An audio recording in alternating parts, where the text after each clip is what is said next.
Hello and welcome to another Bushwhacker review. Today we are going to be taking a look at NASCAR Authentics Wave 10 for 2018. As you can see, it's a very white, blue, and black wave. Not a bad wave, but really just nothing overly special. This isn't the kind of wave that like jumped out at me and like, oh, I want this whole wave. I will love every one of these cars. Like, there's some good cars in here, but it's just, if you want to get, a rundown on what I'm doing with Authentics videos now, just go watch my Wave 11 video, because I kind of broke down that. I am never reviewing Wave 12. I'm just going to keep saying that in every video, but I'm going to review at least 11, 10, 9, probably 8. I don't know, I'm going to go back and do some of the waves, but that's a story for another day, so why don't we focus on Wave 10 today and hop right into it. We'll start off with Alex Bowman's Nationwide Insurance Patriotic car from the Coca-Cola 600. Honestly, just kind of like a forgettable patriotic car. It's not a bad one, but it's really just not one of the ones that's like, oh, it's amazing, I wanted this diecast so badly, I'm going to remember this car for 20 years. Like, this is just going to be forgotten about, or probably is forgotten about by a lot of people already. The metallic blue is quite nice. I'm always a sucker for Hendrick's metallic colors, but, other than that, it's just a little bit too simple. Maybe if they had more stars down the side or something, I don't know. But really just nothing overly special. But like I said, not a terrible car. I'm sure Hendrick fans are excited for this diecast, but not so much me. Which, 2018 was kind of a forgettable year for Hendrick in general, unless you're a Chase Elliott fan, so I'm sure most of the rest of Hendrick and their fans kind of want that year to be forgot about anyways. But anyways, why don't we hop right into the next car? We got A.J. Allmendinger's Kroger Clickless Chevy for JTG Doherty Racing. Definitely nice to see an Allmendinger car in Authentics. I always like when they choose the small teams to give us. This paint scheme was kind of messy. It's not really a bad paint scheme, but it's just a little bit too busy. Way too many lines, and you got some gradient, you got different colors, and you of course have that mess of JTG quarter panel sponsors I've never liked, but it's not a bad car. But just a little bit messy, and I'm sure some people believe the same. It's a shame that, Lionel didn't give us Chris Buescher's reverse of this paint scheme. Would have been nice to have, like, both in Authentics. Have, it's basically the same car, but the blue and the white were swapped. But Ryan Preece's new Kroger car looks pretty awesome. Very America. So I might have to get the 124 Ryan Preece's car, because that looks really, really crazy and awesome. It is also kind of messy, but looks kind of fun. Definitely not a bad choice for Authentics. Next up, we've got Eric Almirola's Smithfield Patriotic car from the Coca-Cola 600. This was not bad, but I just wanted more out of this. Like, why do they still keep it black? Like, have this whole hood be blue and then fade into, like, the colors, because it looks so weird that they just, like, barely shoved some blue right into the top there and some stars, but basically kept their normal paint scheme. Which isn't a bad idea. I kind of like when teams keep their normal paint scheme for specials, but it's like, you at least have to change enough so it's really noticeable, because this one isn't overly noticeable.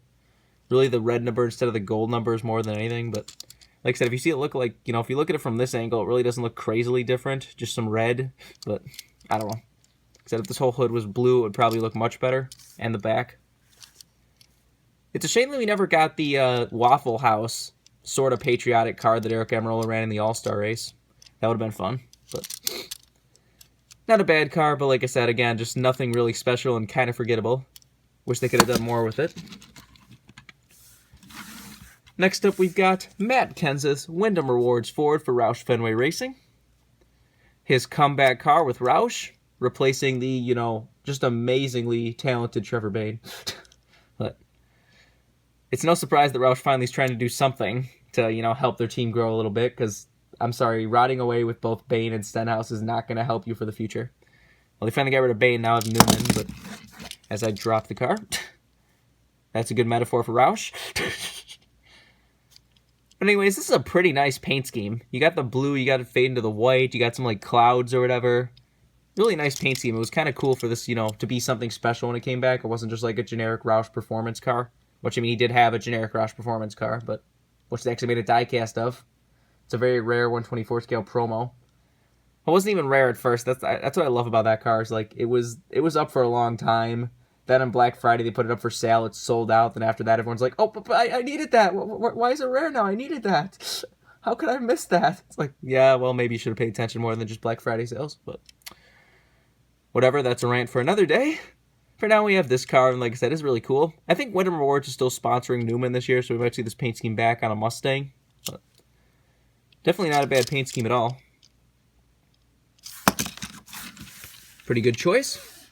Next up, we've got William Byron's Exalta Darlington Throwback Jeff Gordon Rainbow Machine. I have reviewed the 124 scale of this car if you want to see a more detailed video. Very, very nice throwback. Always nice to see the rainbow colors back, even though, you know, some people definitely don't like to see the same cars over and over again, but the rainbow car is iconic, so you really can't complain when it comes back. I mean, I'm kind of in the same boat. You know, there's teams like this with the rainbow car. You got, like, Wood Brothers with the red and white car, like, where they do that a lot in the throwback weekends or do it for throwbacks kind of frequently, but they're iconic. What can you say? I'm sure this diecast was popular on the shelves.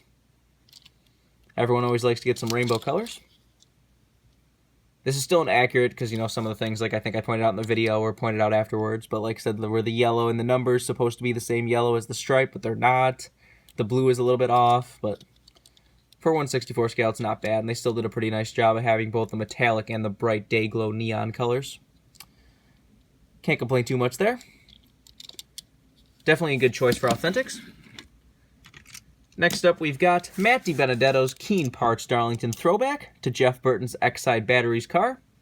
I have reviewed the 124 scale of this one as well if you want a more detailed video. This is definitely a really cool paint scheme, and I'm really happy to see it back with the, you know, throwback weekend. Like I said, I grew up in the, you know, late 90s, early 2000s NASCAR, so these paint schemes really have more of an impact to me than some random, like, one-off car from 1973. But, I mean, I love the old classic cars, but these cars really do kind of have that, like, nostalgia, like, oh, wow, I remember that paint scheme. I remember having a 164 of that back in the day. So it's definitely cool to see this one. And, you know, everyone always laughs still at the Corvette parts Ford. If I don't, you know, flub over it. But at least the sponsor's pretty open to just running just about everything, so that's kind of fun. They don't seem to care about colors or anything. They just run whatever the team wants to run, so that's always nice. Wonder if we're going to get a Corey LaJoie 32-car diecast next year. Well, this year now, but you know what I mean. Next up, we've got Clint Bowyer's Ford Hall of Fans car from the spring Richmond race. This car got DNP'd and then reinstated as if, like, Ford bought some or something, but it was going to be a DNP car. Definitely not a bad car. And this is one of those that, you know, it's like Ford sponsoring them for real. It's not just one of those, like, Roush Ford cars that, like, they're basically an unsponsored car, but pretty nice paint scheme. You got some black, some blue, the bright white. Ford Hall of Fans. I forget who won this, or who got into this, but definitely a nice car. I believe he actually led some laps with this car, too. Like, I think he was running up front for a good chunk of that race. It was like Bowyer, Kurt, and Logano were just, like, battling for the lead a lot the first half of the race. Definitely cool to see this car in Authentics, and it's nice to be finally getting some Clint Bowyer cars that are different from just, like, the Mobil 1 or the Rush Truck Centers. Next up, we got Paul Menards Quaker State Menards Ford for Wood Brothers Racing. Car that got DNP'd in 124 scale, and man was I pissed off at that. This car was going to look fantastic next to Ryan Blaney's Pennzoil Menards car. As you know, they share the same design. And this one doesn't have Menards yellow just shoved into it like the Pennzoil one has. But I was definitely really excited to get this, and then DNP'd. A lot of people love this car, too, and it's Wood Brothers and everything, so I guess people just hate Paul Menard that much that they just refuse to buy one. I don't know. But this is just a very nice paint scheme. The green, got the gold, the yellow, the orange, just everything is fantastic on this car. I'm definitely happy that both this and the Pennzoil car ended up in Authentics, so you can at least have a 164 set of the two of them.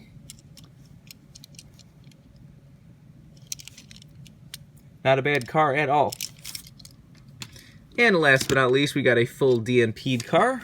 We got Brad Keslowski's Reese Draw-Tight Ford for Team Penske. He raced this at Martinsville in the spring and Richmond in the fall.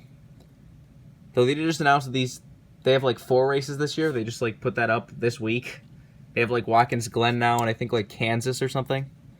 But this is another car that I was really surprised when it DNP'd. I pre-ordered it. I was happy to get this car to go with his trucks. As you know, this is that sponsor that was on his Brad Keselowski Racing trucks for all those years.